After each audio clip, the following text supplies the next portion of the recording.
The following is for information purposes only and should not be considered investment advice. All opinions and views expressed by the contributors to this podcast are in a personal capacity only. They do not represent the views of Progressive Equity Research or any other organisation mentioned in this podcast. Money never sleeps, pal.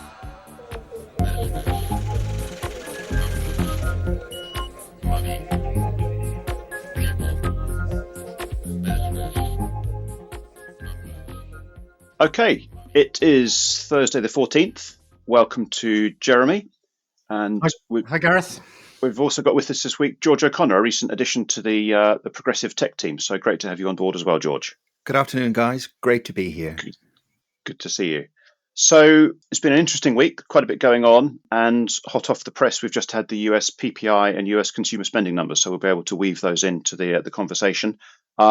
And as usual, I think it's probably best if we kick off with the macro perspective. A bit of a theme, Jeremy, of higher for longer still coming through. Yeah, I think the main theme for markets this week is dominated really by concerns, I would say, of persistently higher levels of inflation. The 10-year yields, US 10-year yields are up, sort of around 4.2%. So they're solidly through that 4% level. And we had a period in the last couple of days of rising commodity prices. The oil prices spiked a bit higher. Precious metals, gold and silver are up strongly yesterday, and copper prices firming up as well. All reek of concerns of higher inflation against a backdrop of interest rates that are probably still going to come down at some stage, and how the policymakers manage that situation.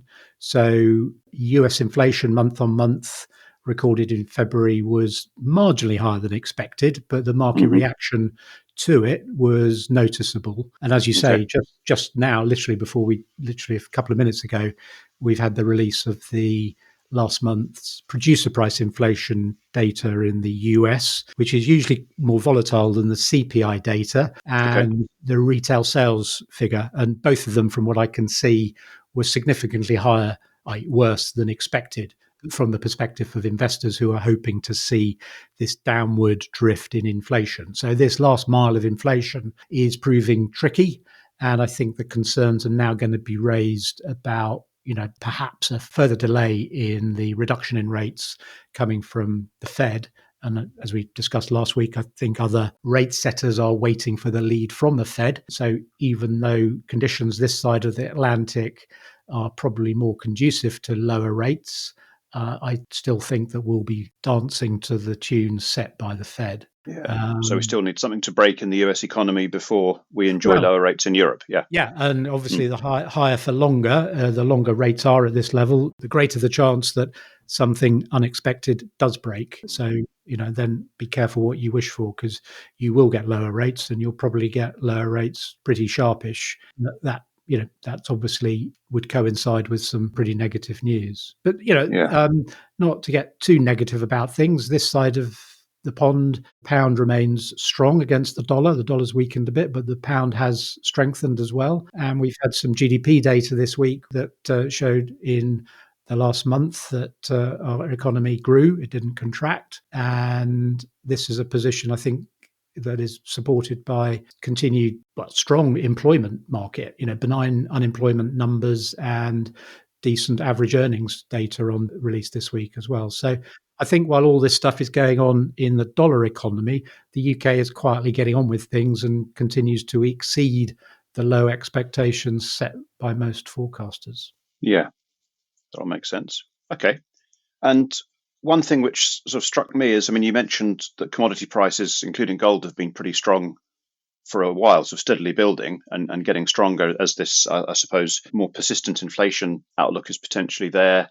And I guess as a sort of a safe haven or a safe place to put capital. And what we've seen this week actually is a pretty quick manifestation of that in the UK market. Some of the smaller stocks, we've had a couple of reports this week from both Ramsdens and H&T. They're pawnbrokers, and they're both involved, I think, in trading or selling gold-related or gold-heavy products, in particular jewellery.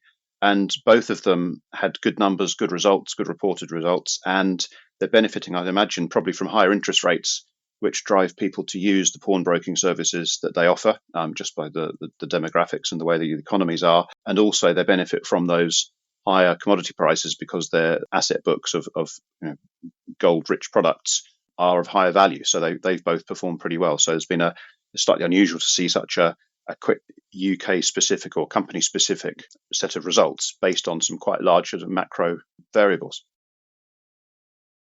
One of the features this week, we had a profit warning from a company called Vanquis that used to be called Provident Financial. And it's all to do with how difficult life is to lend money to economically disadvantaged people. So we've seen this over the years, doorstep lending, payday lending.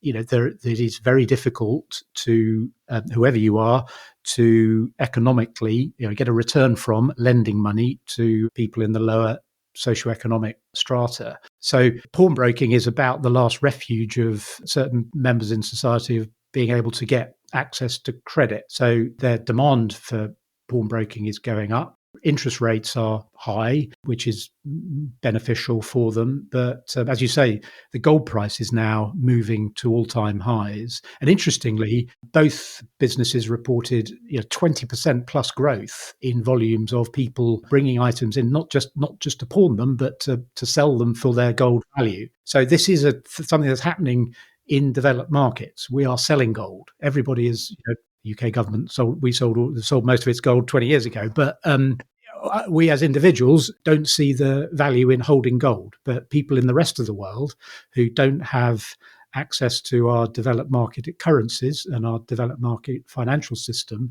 see a lot of value in gold, and they've recently wanted to buy more of it, which as we talked about before and I've written about is it's a sign that people in the world want safety. The price of safety has gone up.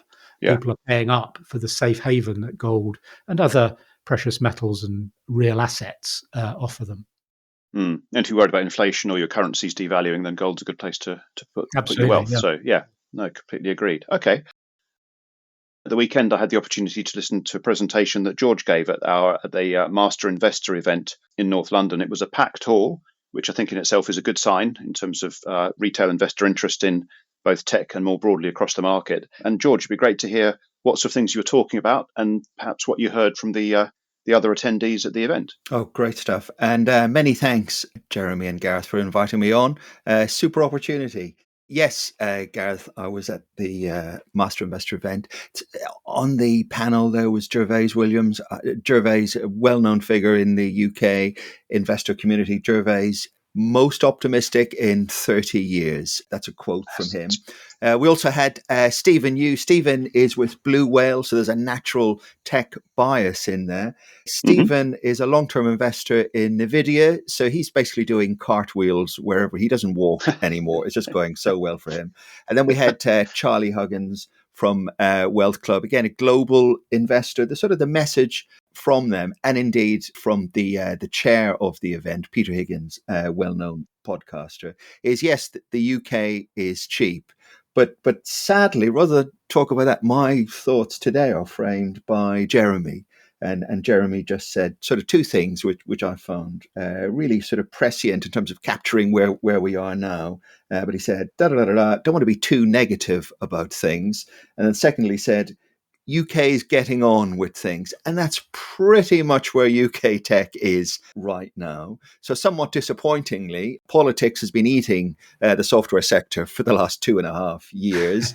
And Gareth, your point on higher for longer translates to my area as lower for longer from an underlying valuation perspective. And then, as you said, nice bit of news from Beeks today to really show us Jeremy's point, UK is getting on with things. In terms of Beeks, cracking contract extension at the Joburg Exchange, really telling us two things. One, ability to expand into existing customers. So you're selling something of value. That was a new contract for them in June. And this is a nice big extension. So it doesn't take long to upsell that customer. And then secondly, going into adjacencies. We remember the guys at Beeks when they were selling IS solutions into about 1,000 small financial trading type firms. And now they're very small customers, wasn't it? Absolutely. Yeah. And now selling into top drawers. In terms of the sort of the sector, though, what we really want from tech is not just a valuation story, but a sentiment story as well. And that's where we flip back to the macro story. None of us wants to wake up in the morning next to a zombie bride or a zombie stock. None of us wants to park our money in a value trap. So the guys have to illustrate some momentum. This sort of, as interest rates went the wrong way for us back in 21, we saw in 2022 a dreadful TSR performance from tech. It was down 22%.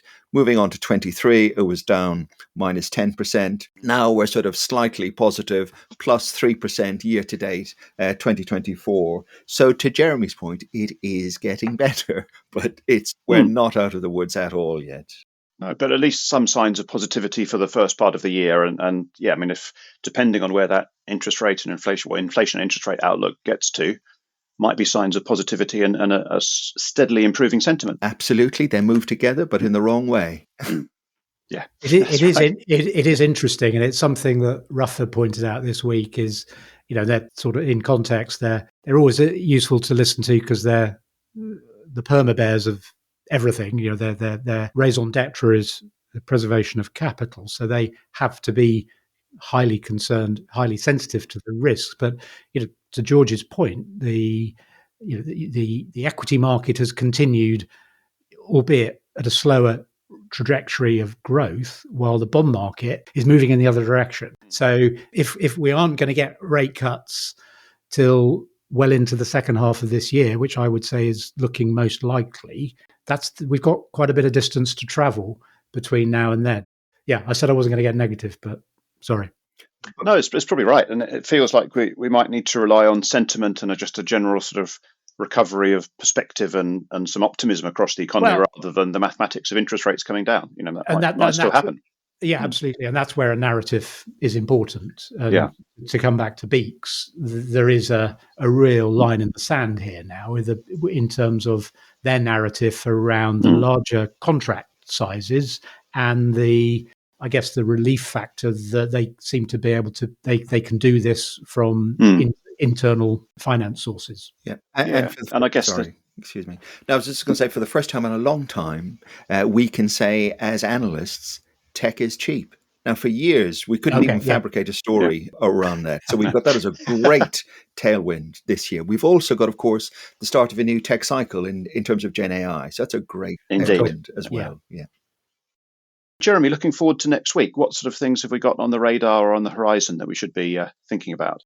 Well, if it was inflation this week, it looks like next week is going to be mainly about rate decisions. And as we've said earlier, no one is really expecting any news on rate from the major economies on interest rates. Tuesday for Japan, Wednesday for the US, Thursday for the Bank of England. But I think it's going to be around the press conferences afterwards. I mean, no one is suggesting any rate changes, certainly in the US or the UK. Japan, obviously, is a bit different as ever. I think people will be most sensitive towards noises coming out of the BOJ towards the normalization of their interest rate policy, which would be a huge change and potentially a disruptive one for other developed market interest rate markets. Okay, great. Well, thank you very much, both. All good to talk through. We'll keep an eye on next week and we'll catch up then. Okay, thank you. Good stuff. Okay. Thank you. Thanks very much. Brought to you by Progressive Equity. This is your wake-up call, pal. Go to work.